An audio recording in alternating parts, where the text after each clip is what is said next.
धीरे धीरे भूलने की बीमारी यानी कि अल्जाइमर का खतरा पेशेंट्स में बढ़ता ही जा रहा है। अगर ये हम प्रतिशत देखें, जिन लोगों को टाइप 2 डायबिटीज है, ज्यादातर उन लोगों में ये प्रॉब्लम बहुत ज्यादा देखने में मिल रही है। अगर आप कंपैरिजन करेंगे तो 50 से 60% ऐसे लोग जिनको टाइप 2 डायबिटीज है, उनमें ये खतरा ज्यादा होता है इन कंपैरिजन टू उन लोगों के जिनको डायबिटीज नहीं है। तो अल्जाइमर अगर हम देखें तो इसका डायरेक्ट रिलेशन है टाइप 2 डायबिटीज से। डायबिटीज मतलब आपके ब्लड में शुगर लगातार बढ़ी हुई है। ये किसी भी वजह से हो सकती है, इंसुलिन रेजिस्टेंस की वजह से या फिर इंसुलिन आपके शरीर में नहीं बन रहा है उस वजह से।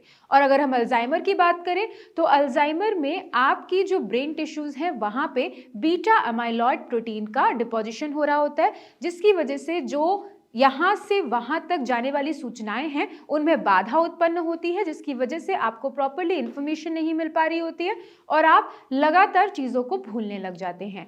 लगभग यही सेम जो प्रोसीजर है वो डायबिटीज में भी आपको देखने को मिलता है कि डायबिटीज में पैनक्रियाज के टिश्यूज में बीटा एमाइलॉइड प्रोटीन के डिपोजिशंस मिलते हैं।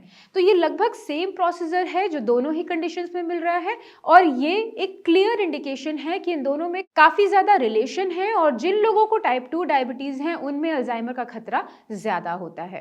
तो आपको ये भी जानने की जरूरत है कि टाइप 3 डायबिटीज भी आ चुकी है और टाइप 3 डायबिटीज का मतलब ये होता है कि आपको अगर डायबिटीज है उसकी वजह से अगर आपके ब्रेन में शुगर लेवल प्रॉपरली नहीं पहुंच पा रहा है तो उसकी वजह से अल्जाइमर हो रहा है और ये टाइप 3 डायबिटीज भी कही जाती है।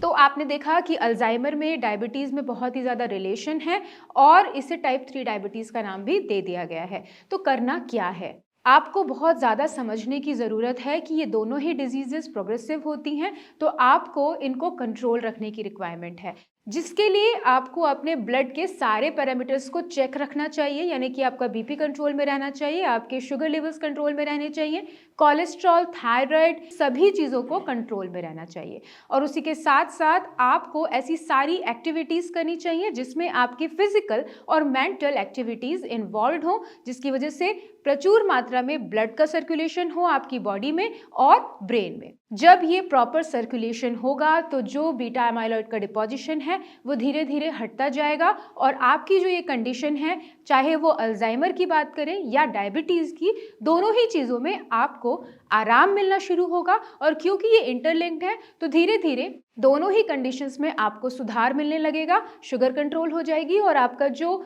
ब्रेन में भूलने की समस्या उत्पन्न हो रही है, जो आपकी डेली एक्टिविटीज हैम्पर हो रही हैं, डेली आप जो एक्टिविटीज कर रहे थे उसको आपको करने में जो परेशानी का अनुभव हो रहा है वो धीरे धीरे ठीक होता चला जाएगा। तो ये बहुत ज़्यादा इंपॉर्टेंट है कि आप ये समझ लें, अगर आप डायबिटीज़ के मरीज़ हैं और लंबे समय से डायबिटीज़ के मरीज़ हैं तो आप अल्जाइमर के लिए प्रोन हैं और आपको दोनों ही डिजीजेस से बचने के लिए क्या करना है इस वीडियो में मैंने आपको बताया। अगर आपको अल्जाइमर है या ब्रेन से रिलेटेड कोई भी डिजीज, कोई भी सिम्टम्स से आप जूझ रहे हैं तो आप हमें कमेंट सेक्शन में कमेंट करके या दिए हुए नंबर्स पे कॉल करके भी जानकारी प्राप्त कर सकते हैं। मैं और मेरी टीम पूरी तरीके से कोशिश करेगी आपकी हेल्प करने की। नमस्कार।